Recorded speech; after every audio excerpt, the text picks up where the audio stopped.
init ng tanghaling tahimik, may mga panauhing dumating.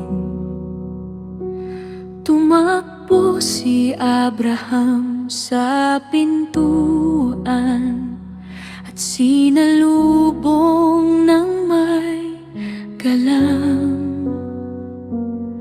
May tubig para sa paa nila, may tinapay at handang pagkain. Sa simpleng pagtanggap sa bisita, may lihim na himala pala.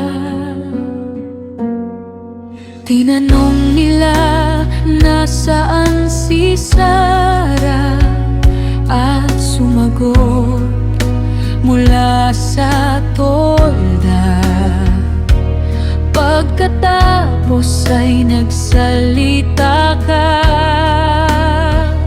sa takdang panahon may anak na.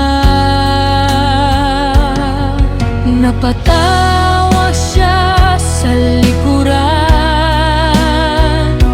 sa bigat ng matagal na hintay. Ngunit ikaw ay nagtanong noon, may imposible ba sa akin? Kapag ikaw ang nagsabi, darating